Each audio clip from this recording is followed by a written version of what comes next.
할렐루야. 네, 한 주간도 여러분의 기도 덕분에 건강하게 있다가 이 단에 섰습니다. 다시 한번 이 단에 서게 해주신 주님께 감사드리고 여러분 만나 뵙게 돼서 너무 반갑습니다. 옆에 분들과 좀 인사하겠습니다. 다시 뵙게 돼서 반갑습니다. 인사하겠습니다. 네. 우리가 거리두기가 이제 1단계로 격화되면서 여러분을 원래 인원보다 조금 더 모셨습니다. 확실히 교회가 조금 더 차니까 예배 드리는 그런 맛이 나는 것 같아요.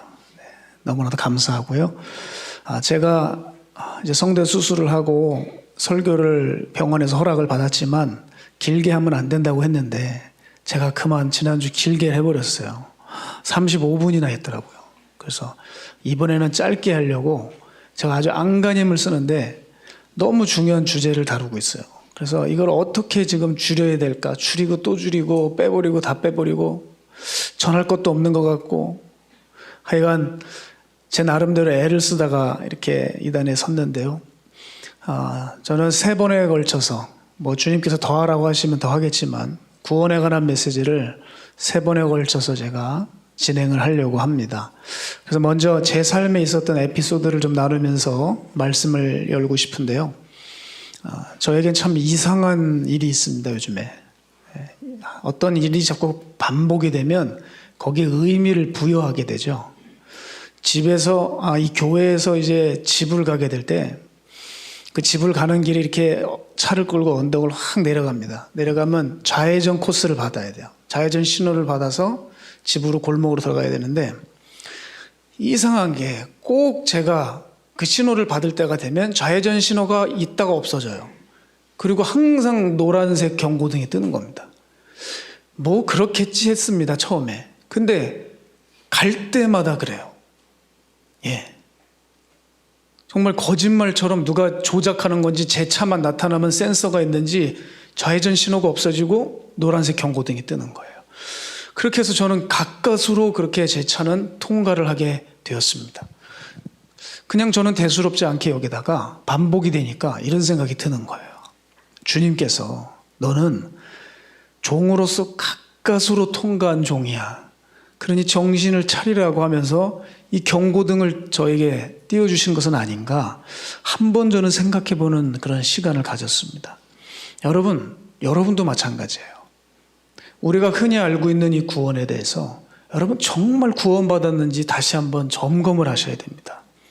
주님 보시기에 나는 구원에 있어서 지금 빨간 등 아닌가? 빨간 등이면 어떻게 되는 거예요? 여러분 지옥이에요. 죽음은 지옥이에요. 노란 등이요? 부끄러운 구원이요? 글쎄요. 구원 중에 부끄러운 구원이 있을까요? 구원받으면 구원받는 거지.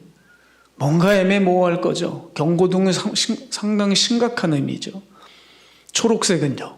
초록등이 켜지면요. 다행스럽게도 주님의 품에 안기겠죠.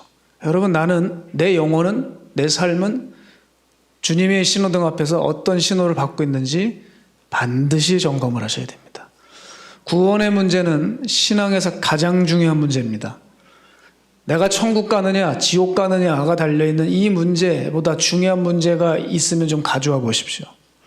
내가 예수를 왜 믿는가? 결국 본질적으로 하나님 나라 가는 것이죠. 그렇죠? 더 나아가 성숙하면 예수님 자체를 원하는 것이고, 그런데 대부분 우리는 일단 구원을 받기 위해서 교회에 나왔습니다. 맞습니까? 근데 이것과 관계없이 종교생활하고 있는 사람들이 많은 거예요. 특히 저희 교회가 전도를 많이 하다 보니까 초신자로 등록하신 분들이 계세요. 그러니까 몇 달 전만 해도 나는 예수랑은 관계가 없는 불신자였던 것이죠. 그렇기 때문에 저는 이 문제를 우리 교회는 반드시 한 번 더 짚고 넘어가야 될 필요성을 제가 절감하게 되었습니다. 여러분, 제가 목회하면서 성도님들에게 받았던 질문 중에 많은 부분을 차지하는 질문이 바로 이겁니다. 목사님, 제가 구원받았는지 아닌지 어떻게 알아요? 라는 거예요. 여러분, 사실 구원받았는지의 여부는 하나님만 아십니다. 죄된 인간이 어떻게 한 인간이 천국을 가는지 지옥을 가는지 그걸 어떻게 평가를 하겠어요. 그런데 성경에 보면은 그 분별 기준이 나와 있다는 거예요. 그래서 우리는 이 땅에서 이 성경을 참고하면서 이 기준대로 사람을 봤을 때 그 사람이 천국 갈지 지옥 갈지 대략 짐작할 수 있게 된다는 것이죠. 그 성경의 분별 기준이 뭐냐? 그 사람의 열매입니다. 그 사람이 지금 뭘 흘리고 다니냐는 거예요. 마태복음 7장 17절에서 18절 우리가 함께 봉독하겠습니다. 시작.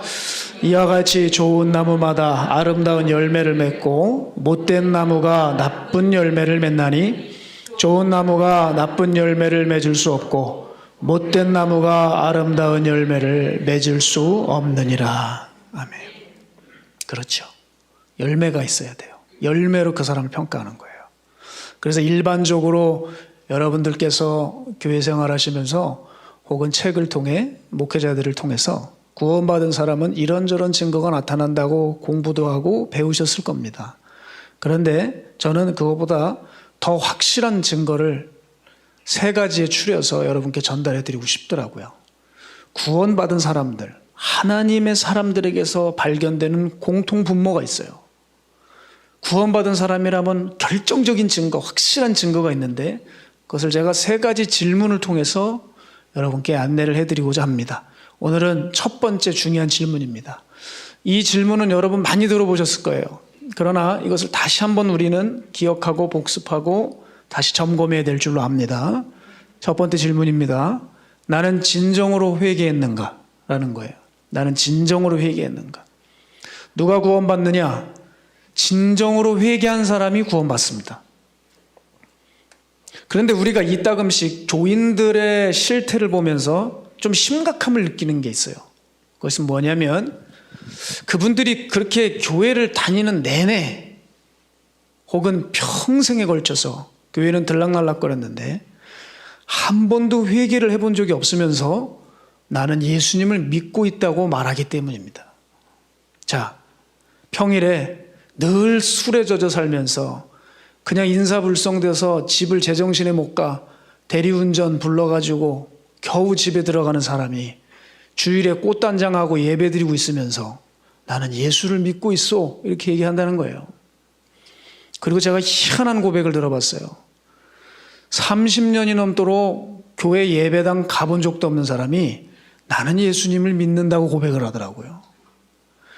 어디에서 들은 건 있어서 주님이 하나님 나라가 우리 마음 안에 있대요. 그러니까 주님은 여기 계시니까 내가 마음으로 예수님 생각 잘하고 있습니다. 그러고서 나는 예수님을 믿는다고 하는 순 당나라 믿음을 가지고 있어요. 또 선거철만 되면 교회 방문하시는 우리 정치인들 분들 교회를 그때만 오시는 분들이 있어요. 그런데도 언론에서 나는 종교가 기독교입니다. 예수를 믿는다고 해요. 그 말 좀 하지 말지. 입으로는 온통 비판과 욕설을 일삼는 사람이 교회 와서는 그럴싸하게 찬양 부르고 어디 가서 예수님 믿는다고 얘기하는 거예요. 회개라는 것과는 전혀 거리가 먼, 그냥 딱 봐도 뭐 구태 성경을 보지 않아도 저 사람 지옥 가겠구나 분별이 됩니까 안 됩니까? 저거 가짜구나 됩니까 안 됩니까? 천국은 진짜가 갑니까 가짜가 갑니까? 그러면 가짜 같은 진짜는 천국 갑니까 못 갑니까?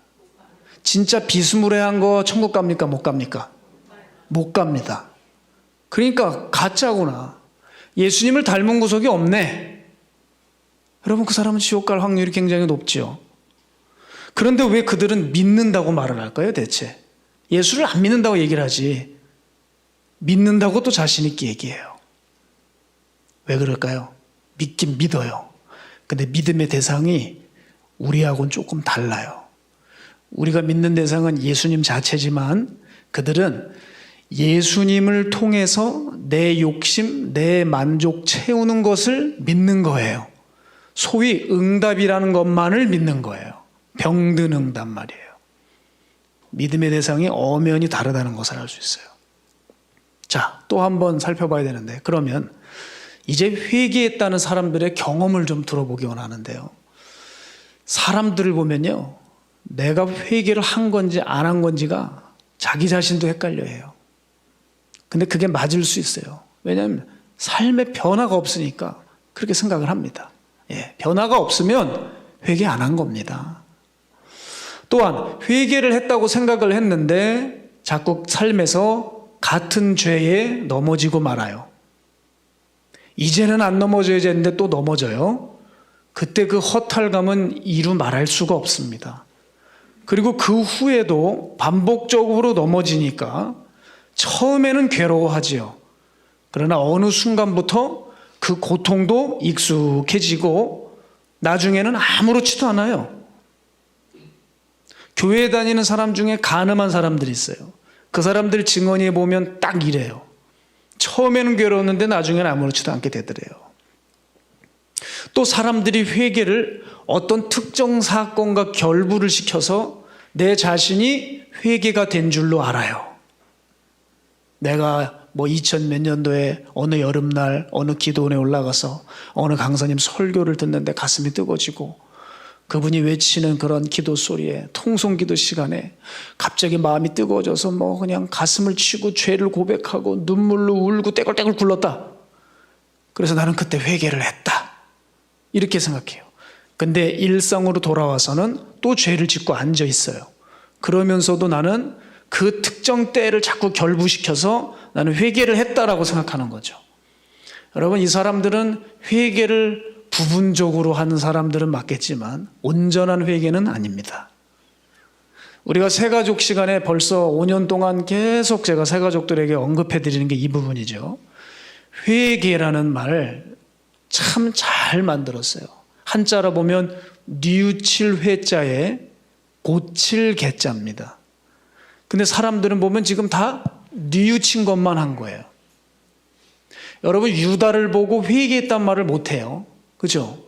유다는 자기가 죄를 짓고 죄를 뉘우쳤지만 고치는 것이 아니라 극단적인 방법, 자살로 인생을 끝냈어요.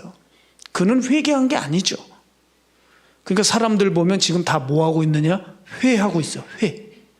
회했어요. 회. 회개의 하이라이트는 뭡니까? 고치는 거예요. 그런데 고치고 돌이키는 것들은 건들지도 못하고 있다. 회개라고 하는 것은 내가 죄 졌을 때 마음의 부담감 조금 느끼고 죄책감 갖고 울고불고 기도하는 것이 회개가 아니라 진정한 회개는 죄에 대한 나의 자세와 방향이 바뀌는 거예요. 죄 안 짓는 겁니다. 여기서 굳이 울고불고 안 하셔도 돼요. 오늘 돌아가셔서 내가 습관적으로 은밀하게 짓고 있는 죄들이 끊어지는 역사가 일어나면 여러분은 회개입니다. 오늘 진정한 회개가 이루어지는 회개의 영이 부어지는 시간 되기를 축복합니다. 그럼 내가 진정한 회개의 사람이라면 그 회개의 조건이 있어요. 오늘 그것을 두 가지 구체적으로 살펴볼 텐데, 여러분 지금 뉴스를 보게 되면 아동 성범죄자로 아주 악명을 높인 조두순 씨가 이제 12년의 형을 마치고 오는 12월에 출소를 합니다. 여러분, 나영이 사건 아시죠? 제가 입에 담을 수도 없는 그런 아주 엄청난 죄악의 범죄가 저질러졌어요. 그래서 이제 조두순 씨가 출소를 하니까 지금 그 안산 일대가 긴장하고 공포에 젖어 있습니다. 자기가 안산으로 다시 돌아간다는 거예요. 그러니까 나영이 가족이, 그 피해자 가족들이 지금 정부 당국에 보호를 좀 요구했어요. 그리고 검찰이 나름대로 좀 움직이면서 나영이 가족들을 좀 보호해 주려고 하고 있습니다. 그런데 최근 뉴스를 보니까 나영이 가족은 결국 이사를 가기로 결심을 했어요. 여러분, 왜 그럴까요? 보복이 두려운 거예요. 또 같은 일이 벌어질까 봐 상상조차 하고 싶지 않은 거죠.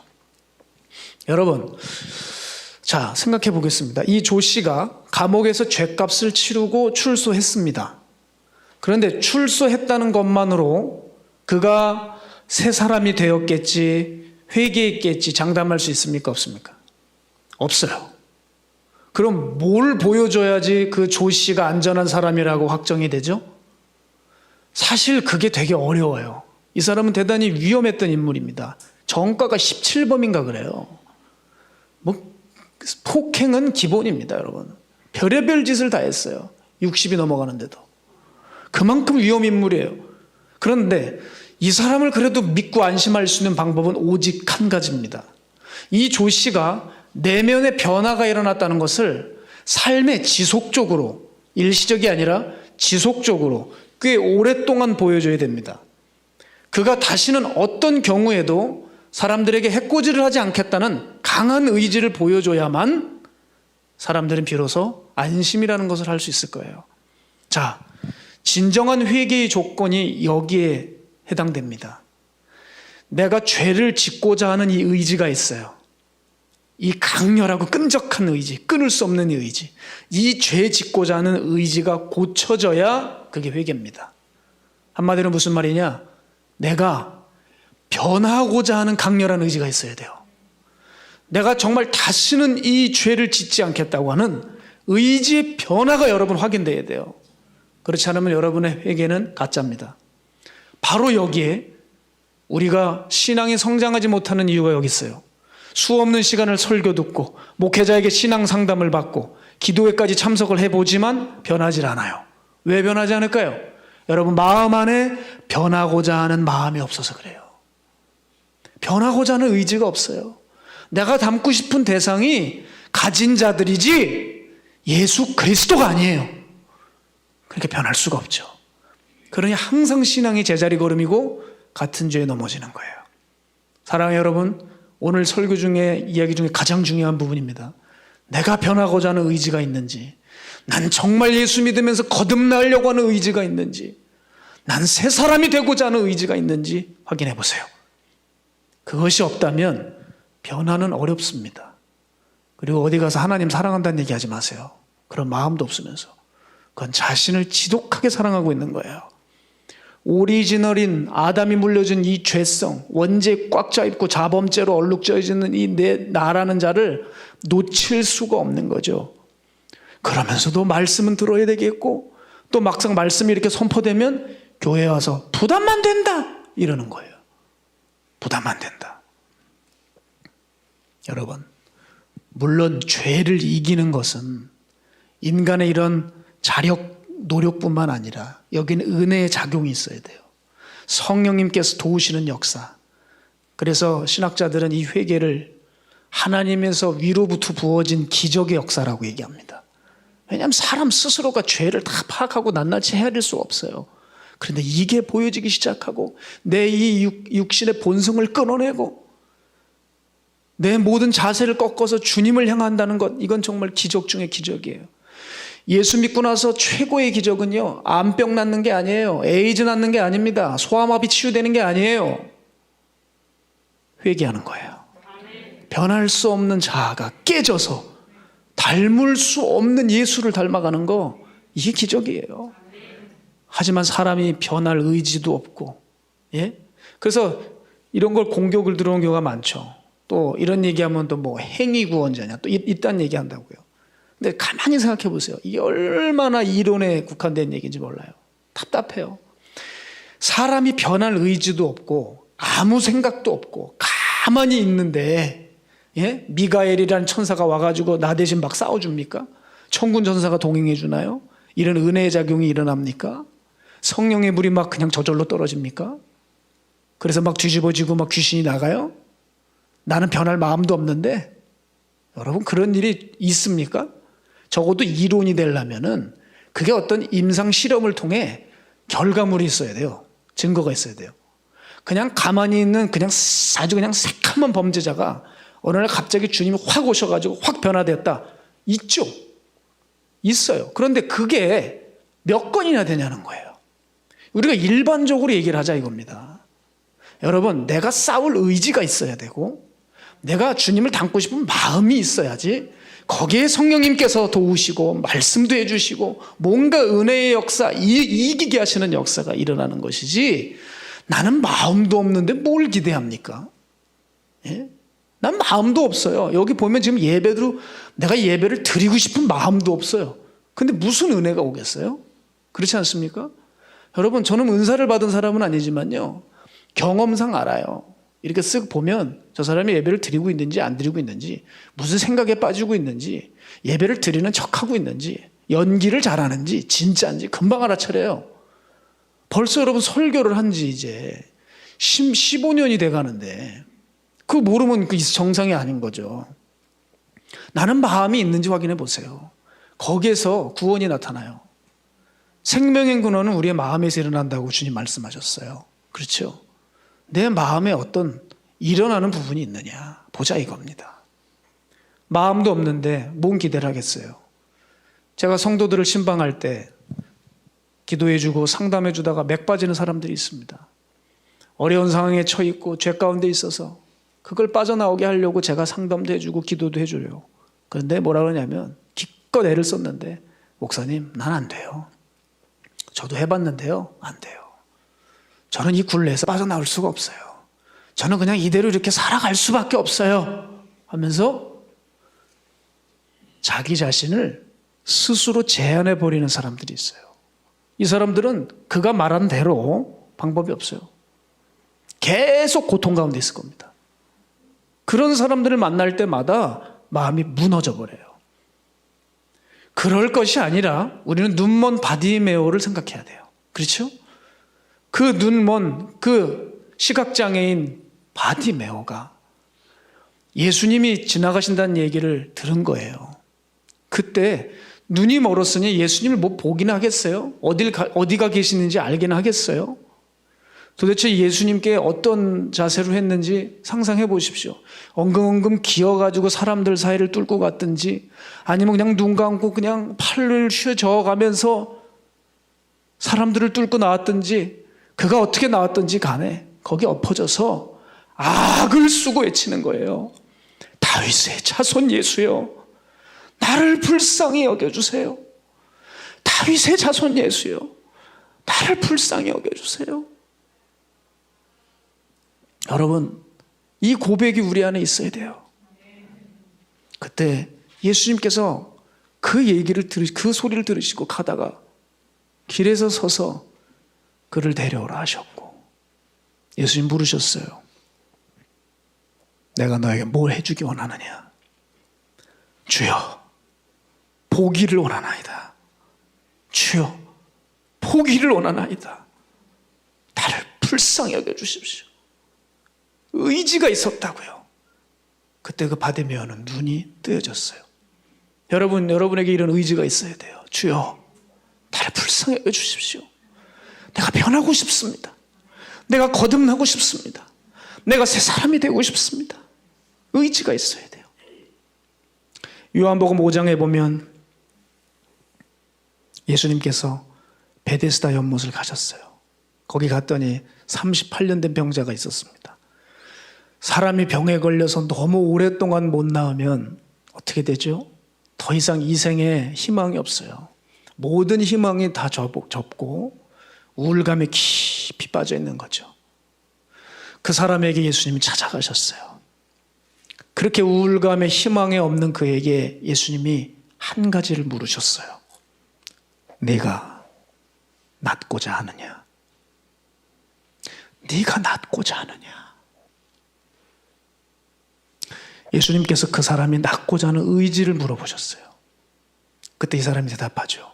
주여, 저 앞에 연못이 있는데 천사가 하늘에서 내려와서 물을 한번 흔들 때 거기 처음 들어가는 사람이 낫는다고 하는 전설이 있는데 물이 동할 때 나를 틀어서 거기 던져줄 사람이 없나이다. 그때 예수님께서 이런 방구 안 하시고 그 자리에서 그 병자를 일으키셨습니다. 이게 무슨 일입니까? 너에게 연못 같은 거 그런 거 필요 없어. 오늘 나를 믿는 자는 내가 그를 구원하리라. 그게 주님의 말씀이에요. 여러분, 주님이 이 사람들을 치유하시는 과정들을 보세요. 그 사람 안에 있는 의지를 보시죠.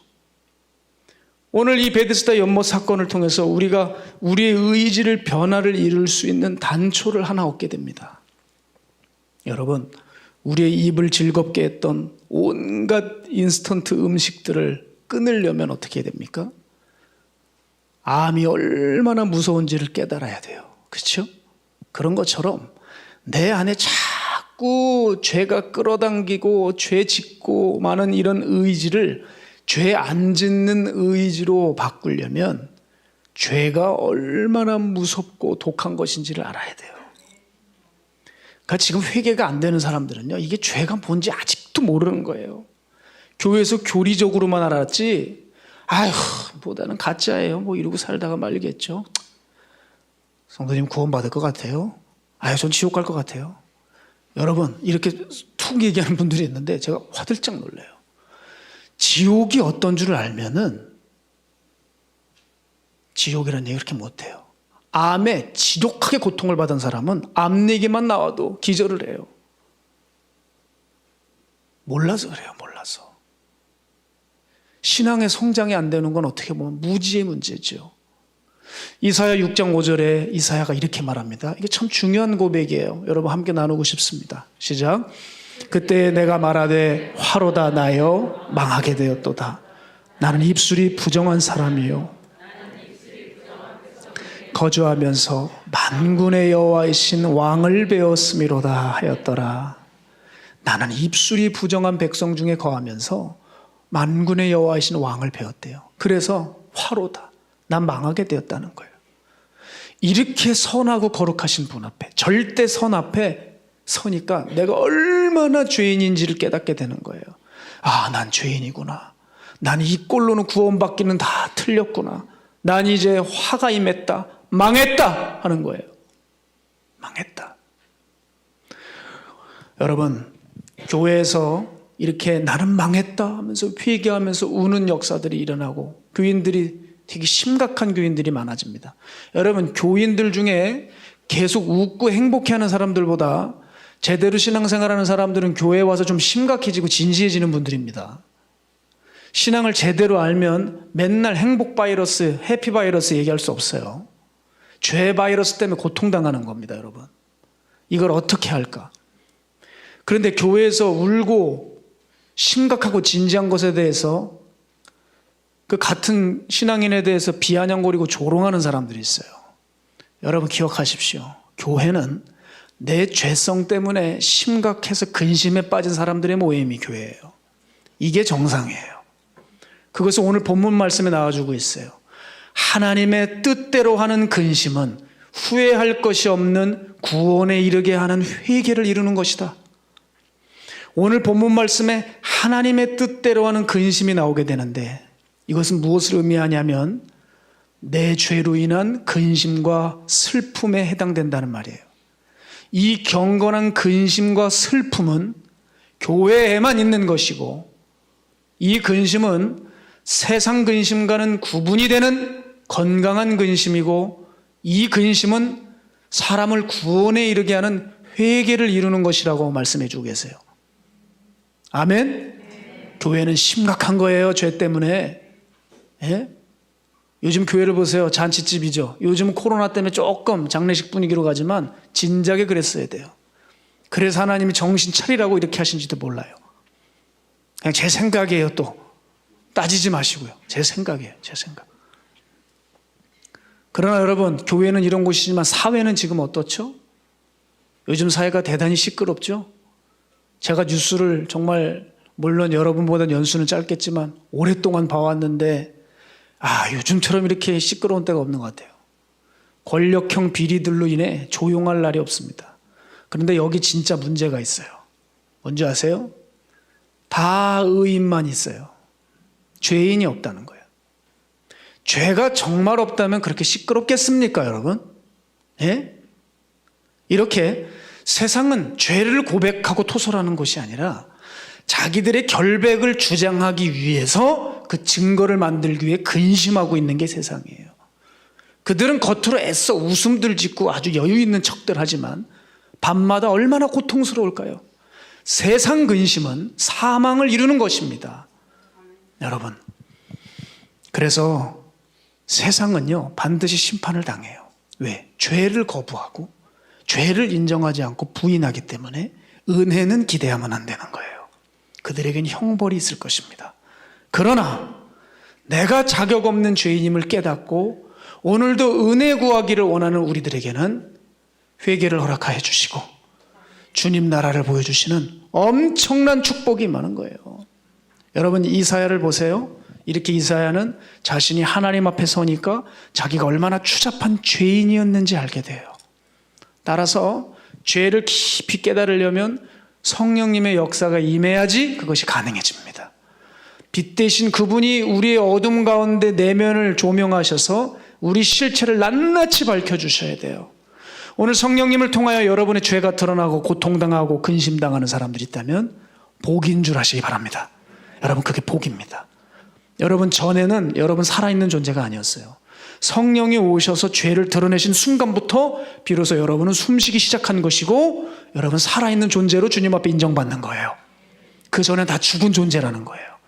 이렇게 내 오염된 실체를 정면으로 마주하게 될 때 내가 지옥에서 영원히 멸망당할 죄인이라는 자기 처지를 알게 된 사람은 반드시 예수님을 강렬히 붙들게 되어 있어요.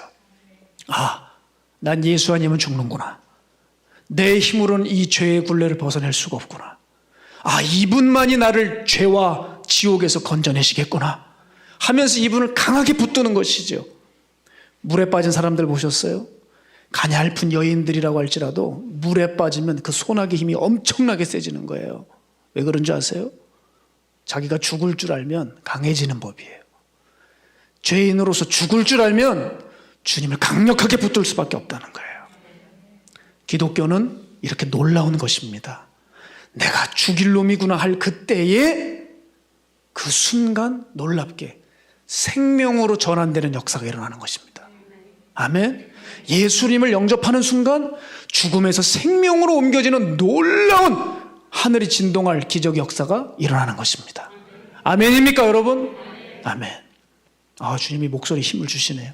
너무 감사해. 너무 감사해. 저도 놀랐어요, 지금 설교하면서. 잘 나온다. 할렐루야. 뭐 이랬어요, 지금. 예, 역시 회개의 복음을 전할 때는 주님이 열어주십니다. 자, 진정한 회개를 이루는 첫 번째 조건은 뭡니까? 의지의 변화가 있느냐를 따져 물으셔야 돼요. 내 회개가 진짜냐? 그러면 내 의지가 변했느냐? 그걸 보셔야 된다고요. 두 번째, 내 회개가 진짜냐? 이걸 확인하는 방법은 주님께서 우리에게 주신 이 생명을 지키기 위해 나는 옛사람과 전쟁을 치르고 있느냐를 확인하셔야 돼요.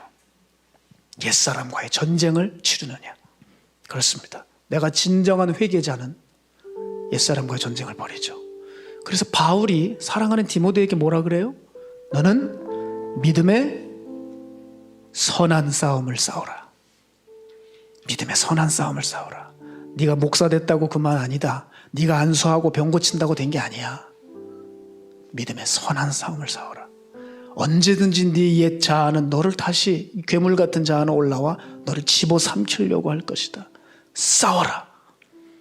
바울은 그래서 바울 서신에 보면 바울과 그 바울의 제자들의 이미지는 전사입니다. 전사. 자, 그래서 바울 자신도 옛사람과의 전쟁을 치르는 모습을 그의 서신서에서 많이 기록해 놓고 있죠. 여러분 너무나도 잘 아는 로마서에서 보면 내 안에 두 법이 있다고 말하지 않습니까? 그가 얼마나 옛사람과의 전쟁을 치렀는지를 보여주고 있습니다. 여러분 싸우고 계십니까? 여러분 진짜 회개하셨어요? 옛사람과 싸우고 계십니까? 제가 아는 지인 중에는 참 안타까운 일을 겪은 분이 있습니다. 신앙생활을 꽤 오랫동안 비교적 잘했던 분 같았습니다. 그분이 결혼을 했고요. 초등학생 애들을 잘 낳았습니다. 아이도 벌써 초등학생이 되었어요. 그런데 그 가정에 문제가 일어났습니다. 그 아내가 옛 애인을 못 잊어가지고 찾아가서 옛사람의 품에 안겨버렸습니다. 자기에게는 그게 로맨스 같죠. 예? 아주 요즘같이 뭐 트롯이 나오면서 잊혀진 여인에 대한 노래 가사 나오고 흘러간 유행가 가사 보면 꼭 자기 얘기 같죠. 그러니까 옛사람이 그리운 거예요. 그 품에 안겼어요. 자기에겐 로맨스 같지만 그건 주님 보시기엔 분명한 죄입니다. 여러분 그분이 제가 말씀을 드릴 수가 없어요. 그 죄로 인해서 가정 다 깨졌고 참혹한 결과를 맞았어요. 지금 비참하게 살아간다 그래요. 그것 말고도 더 있는데 말씀을 드릴 수가 없습니다. 여러분 이것은 마치 우리가 다시 옛사람으로 돌아가서 세상의 품에 안기는 것과 마찬가지입니다. 우리는 이제 새 사람이 되어 그리스도와 정혼한 사이입니다. 그러나 언제든지 우리의 원수는 우리를 가만두지 않습니다. 옛 자아가 올라와 우리를 세상 품에 계속 안기게 합니다. 여러분, 농사 지신 분들 계십니까? 저도 어렸을 때 고향에 가게 되면 참 멀쩡한 화초 하나 기르고 멀쩡한 나무 하나 올리는 게 너무 힘들어요. 제대로 된 건강한 나무 하나 올리는 건 공을 그렇게 들여야 되는데 잡초는 가만히만 둬도 엄청나게 무성하게 져요. 옛날에 저희 고향의 어른들 그거 낫으로 잡초 떼시냐고 고생하시는 그 모습들이 그냥 생생합니다. 아직도 그렇습니다. 우리의 옛자아는 가만 내버려두면 그냥 세상에 갖다 붙어버려요.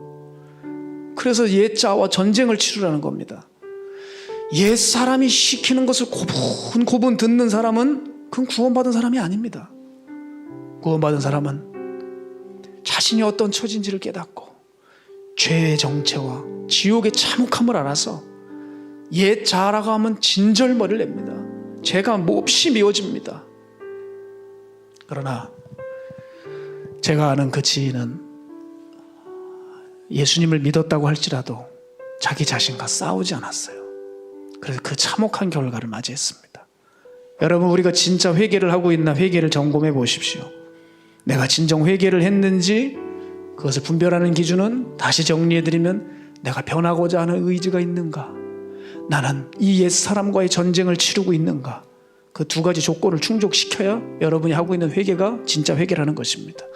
그리고 이 진정한 회개는 일시적으로 끝나는 것이 아니라 늘 잡초를 걷어내야 하듯이 일생에 걸쳐서 대가를 치러야 한다는 것입니다. 여러분, 이 과정을 반드시 통과해내야 돼요. 안 그러면 가짜 회개, 가짜 회심자로 끝납니다. 하나님에 대한 지식은 늘어나고 그로 인해 감정은 동했을지 모르지만 대가를 치르지 않는 가짜 회심자로 말미암아 결국 교회는 오염되어지고 자기와 남도 멸망시키는 끔찍한 일들이 벌어지게 될 것입니다. 저는 올해 하나님이 저에게 주신 복이 있다고 생각해요. 저는 한 번도 원망하지 않았습니다. 몸이 아프게 된 거예요. 수술을 3번 하게 된 게 저에겐 참 귀한 자양분이 되었어요. 그리고 설교를 하지 못하는 동안에 저는 제 자신을 참 많이 살펴보았어요. 제가 지난주도 말씀드렸지만 저는 그 일을 계속 해오고 있어요. 정말 어느 정도까지 했냐면 제가 뇌리에 기억할 수 있는 시간까지 내려갔어요. 5살까지더라고요. 제가 최대한 기억을 해보니까 5살이에요. 그 전에는 좀 무리였어요. 5살 때부터 지금까지 저는 세월을 거슬러 오르면서 저에 대해서 객관적으로 살펴보면서 면밀히 따져봤습니다. 여러분, 제 자신을 들추는 일이 얼마나 고통스러운지 제가 이번에 다시 한번 또 깨달았어요. 나름대로 그동안 그런 작업을 해왔는데 이번에 제대로 해봤거든요. 얼마나 피하고 싶고 마주하고 싶지 않은 기억들, 잊고 싶은 실수들, 지우고 싶은 기억들, 그런 고통들이 있었어요. 그러나 그 고통에 제가 속지 않고 작업을 계속 해나갔습니다. 그리고 어느 순간이었습니다. 놀랍죠? 제가 가만히 있는데 한 생각을 또 어떤 과거의 한 기억을 생각하면서 그 순간 제 입에서 지금까지, 그러니까 집회를 하면서 기도인도를 하고 찬양인도를 하면서 했던 그런 고백들, 멘트들과는 비교할 수 없는 진정성이 담긴 농도 짙은 제 안에 이 속에서 올라오는 내 마음의 고백이 나왔습니다. 주님, 저는 정말 잘못 살아왔습니다. 주님, 저는 정말 잘못 살아왔습니다. 저를 용서해 주십시오. 어쩜 그 진심의 고백을 제가 드릴 수 있었는지요. 저는 너무 감사해요. 옛 과거에 지우고 싶고 잊혀지고 싶은 그런 실수들, 그런 어떤 장면들이 아니라, 그것이 나를 괴롭게 하는 것이 힘든 게 아니라 오늘 내가 주님 앞에 이런 죄인인 것을 깨닫게 하시고 그런 나를 목회자로 불러주시고 말씀을 증거할 수 있는 자로 과분한 자리를 맡겨주시고 또 그 죄를 성령을 통하여 깨닫게 하셔서 오늘 이 진심의 고백을 주님 앞에 하게 하신 것, 그리고 이것을 여러분 앞에 고백하게 하신 것, 이것이 저에겐 너무 감사한 일이에요. 여러분, 언젠간 기도하시는 가운데, 신앙생활의 여정 가운데 저와 같은 경험을 꼭 하시길 바랍니다. 주님, 저는 정말 잘못 살아왔습니다. 용서해 주십시오. 말씀을 정리하겠습니다. 오늘도 일찍 끝내는 건 무리였습니다. 목이 또 잘 나오는 바람에 여러분 자꾸 거짓말해서 죄송하고 저거 멀쩡한 거 아니야? 예, 멀쩡하진 않은데 또 주님이 이렇게 제 마음에 감동을 주셔서 이렇게 했습니다. 말씀 정리하면서요. 여러분 예수님 만나셨습니까? 그러면 내 죄가 몸서리치게 미워야 돼요. 그리고 미워하기 시작했으면 싸움이 시작되어야 합니다. 바로 이 진정한 회개를 반드시 이루어 구원받으시기 바랍니다. 여러분 진정으로 회개하셨습니까? 이것이 부인할 수 없는, 의심조차 할 수 없는 구원받은 사람의 확실한 증거 첫 번째입니다. 꼭 저와 여러분 우리 모두가 정말 하나님 앞에 진정한 회개를 통하여 삶 속에서 하나님의 뜻대로 하는 근심을 통해 회개를 이루고 구원받는 축복이 흘러넘치시기를 주의 이름으로 축복합니다. 기도하겠습니다. 사랑하는 주여, 주님 제가 얼마나 잘못 살아왔는지 주님께서 아십니다. 성령으로 날마다 우리의 내면을 조명하여 주시고 죄책감 갖고 기억하고 끝나는 것이 아니라 주여 내가 변하기 원합니다. 주여 제가 거듭나고 싶습니다. 주여 새 사람 되게 하여 주십시오. 예수 닮게 하여 주십시오. 오늘 그 변하고자 하는 의지가 강력하게 부어져 모든 싸움에 승리하는 믿음의 명문 가문들을 이룰 수 있도록 주여 함께하여 주옵소서. 예수님의 이름으로 축복하고 기도드립니다. 아멘.